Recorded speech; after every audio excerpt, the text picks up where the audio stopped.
All right, guys, I just want to get through just a real little bit of this set of notes. We're going to finish working on these notes actually a couple days next week. So we're only going to actually probably do like the first 6 problems today. Okay, do we need one more? There you go. All right, so we are moving into, we did all of our exponent properties. Like this whole first chapter, unit, whatever you want to call it, is kind of a hodgepodge. I've actually pulled things from like 4 different chapters out of the actual textbook and kind of push it into one section. Just trying to hit some of the important things that we need as a base before we move on to harder stuff, okay? So next thing we need to look at are square roots. So we're going to look at just simplifying them for today. So if b squared equals a, then b is the blank of a. What would you say? That's the square root, yeah.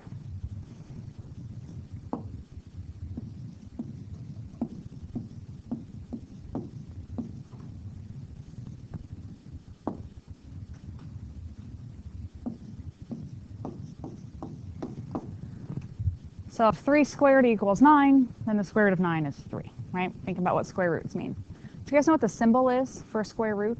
It's called a radical. Do you know what it looks like? I love everyone's first thing is like that. Like you just kind of, I don't know how to describe it, that's just what it looks like. All right, so you'll hear me refer to that as a radical. I probably will almost never say square root. It's always radical. All right, and an expression containing a square root is simplified when all perfect square factors have been removed. How many of you have learned how to simplify radicals before? Just a couple of you? Okay. There are different ways that you can kind of go about this process. I'm going to teach you the way that I think most students find is the fastest and easiest. If you do it a different way, that is totally fine. I know in my brain I do them a different way, but students have the most success, I think, this method. Okay? So first thing you want to do is you want to create a factor tree. So like if I started out and I gave you square root of 24, if you weren't sure if that's perfect, type it in your calculator. It gives you this ugly decimal. We don't want decimals. Like I just talked to some of you, we don't do decimals in here. All right, so what you would do if it's not pretty and perfect, you'll make a factor tree. So 24 is 2 times 12. And then I would go ahead and circle the 2 because it's a prime number, right? It doesn't break down any further. 12 would break down to 2 times 6. There's another prime that doesn't break down. And then 6 is 2 times 3. I'm done breaking down. I think it helps to circle them because sometimes your factor trees get really big and there's numbers all over the place. We want to make sure we don't lose any of them. All right, once you've kind of broken it down, the textbook does it a different way than I do. I think it's easier just to kind of look at this, and you're looking for pairs, right? This is a radical or a square root.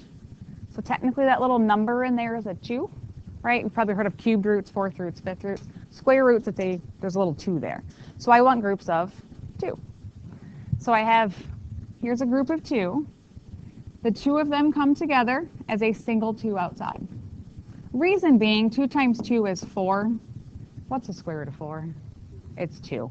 That is why the 2 of them together come outside as 1. I like stupid ways to remember things. So the 2 of them, they're on a date, right? So they go out together as one couple. It's just the one of them. And then all the single people who don't have dates, they stay inside the radical. They're inside at home watching Netflix on the couch, right? And then they multiply back together. Stupid ways to remember things, whatever works.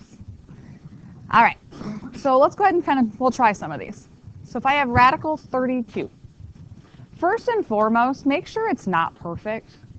I've seen students do these big factor trees on these big numbers, and they're like, everything had a pair. There was no singles left. I'm like, that's because the whole number was perfect from the start. Okay, so don't kind of get, I hate doing work when you don't need to do work, right? But that one is not perfect, though. So we do a factor tree. What do you multiply to get 32? 2 and 16. All right, I'm going to circle the 2. How about 16? 2 and 8. Oh, I am loving you already because you're going with 2s. And then 8. 2 and 4. And then 4 is 2 and 2. So we want to do our factor tree all the way down till you get to numbers that don't go any further. All right, then you're looking for pairs. Because I'm doing square root, again, that little number there is a 2. So that's why I'm looking for pairs. A few chapters from now, we'll get into cubed roots, 4th roots, 5th roots. And then you're looking for groups of 3, groups of 4, groups of 5. So we're looking for groups of 2. So I got a pair of 2s. I like to cross them off so I know I used them. Where did the pair of 2s come out at? They run outside as a single 2. Right? Because that's 4. Square root of 4 is 2. That's why that comes out. And then I have another pair of 2s. They also come outside. Single people, no dates, they stay inside. Another way that's fun to kind of think about that are leftovers. Where do you put your leftovers? Went out to dinner, got some leftovers, you put them where? In the fridge. My leftovers go in the fridge. They go in the radical underneath there. Okay, do I leave this 2 times 2? No, I'll change that to 4. So now I have 4, radical 2. All right, I need you guys to do me a favor, grab a calculator. If you don't have one, grab yours from back there. I'm going to show you guys a little secret. You can check these. I don't know about you guys, but I always love in math when you can actually check your answers and make sure you did it right, especially if you're like, I don't know if that's right or not. Like some of you working through the math lab got a number of like 1296, I think it was on top, and you're like, that seems really big, is that right? But we didn't really have a way to check that. These I can check. So let's go ahead and type in the square root of 32. Do you guys know where your square root buttons are? Oh, your numbers are listed back there too. All right, so if you're using the graphing calculator, square root button is above the x squared. So you'd have to hit the blue second button and then the x squared. And then you can type in 32. We can all see it's not pretty, right? So it's like 5.6568, blah, blah, blah. Keeps going. All right. So then if I look at the answer I got, let's type that in. So hit 4. And then you don't have to hit times or anything. Just hit second x squared to get your radical again. And 2. So you should see 4 radical 2 on your calculator and hit enter. What do you get? You should have them both on your screen. They're exactly the same.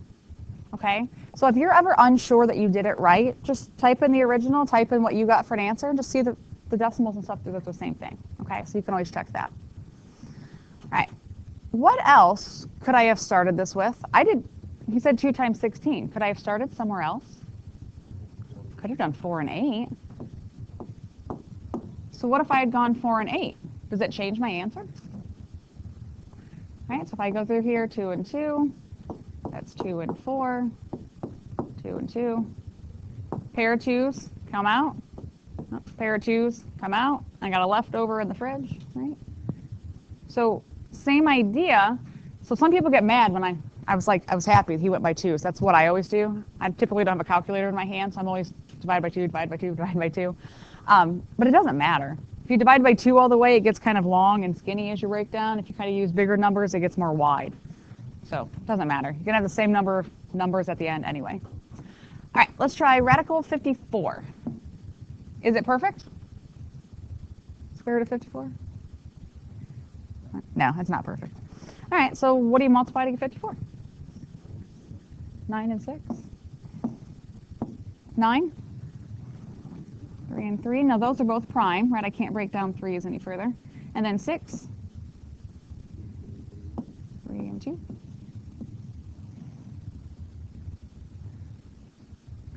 So once I've broken them all down, I'm to a point where I have all my numbers circled, right? Because those are all my primes.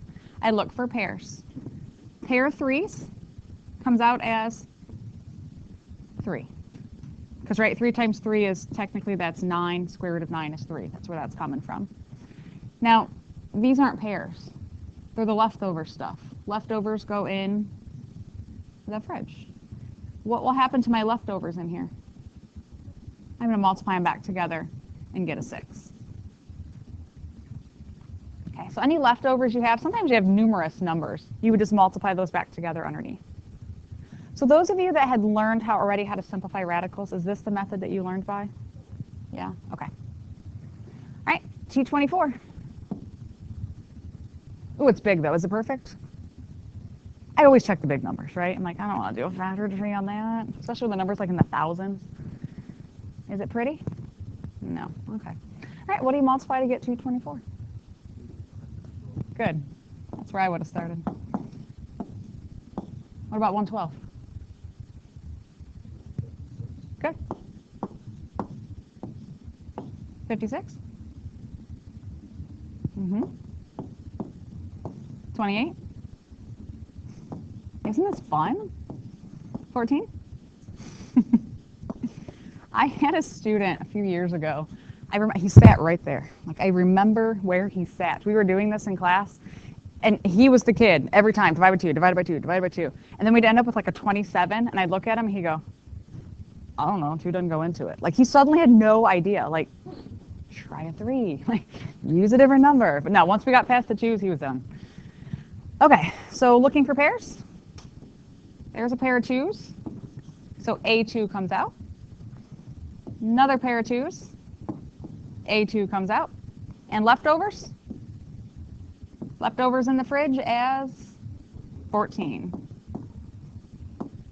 So then we have 4 radical 14.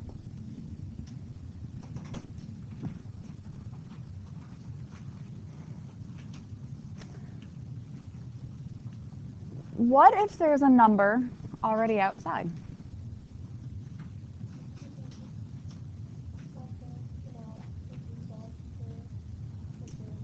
Good. Perfect. So the number that's out front, I'm just kind of going to ignore it for a little while. I'm going to use it, but I'm going to ignore it. I'm going to take care of that radical 48. And then once I get that taken care of, then I'm going to multiply it by that number in front. I almost think of it as like our couples, right? The pairs of groups of 2, they come out as one couple, they're on a date. They're double dating. That's who they're meeting up at the restaurant, okay? They're meeting up with them at the end. All right, radical 48.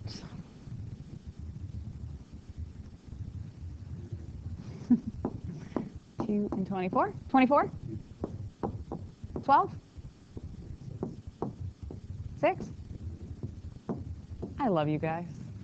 Makes me happy. Every year there's somebody who like gives me the most random 2 numbers. And I'm like, how did you even know that that times that equaled that number? And they're like, I played around on my calculator. Why? I don't understand. Why? I'm lazy. I want to go with like the path of least resistance, right? I don't know why they do that. All right, so where are we at? So let's go with pairs, right? We got a pair of 2s. They come out. Another pair of 2s. They come out. Leftovers in the fridge. And then what? So that gives me 4 radical 3. Am I done? No, don't forget this one right here. It comes out here too. Times 3. So then I end up with 12 radical 3. Most common mistake is people forget that number that's sitting out there. You get so kind of engrossed in your factor tree and everything, and then you just forget it's there. All right, number 5. 108. Is it perfect? No, it's not. All right, so factor tree. What do you multiply? 54? Uh-oh. You knew to look at a different number than 2? I'm so proud. And then 3. Good.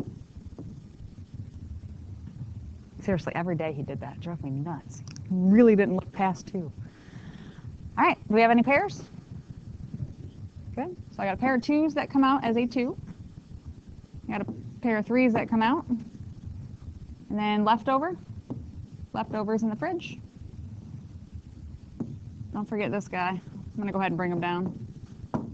So what do we end up with? Good. Negative 30 radical 3. Radical's one less word than square root. Lazy mathematician. Less is better. All right. Number 6 on your own. All right, guys, we're looking pretty good as I walked around. So 600. How did we break that down? Did anybody go 6 and 100? Okay. I may have gone 6 and 100 on that one because it's 600. But that's okay. I like the juice. 300? 150? Uh-oh.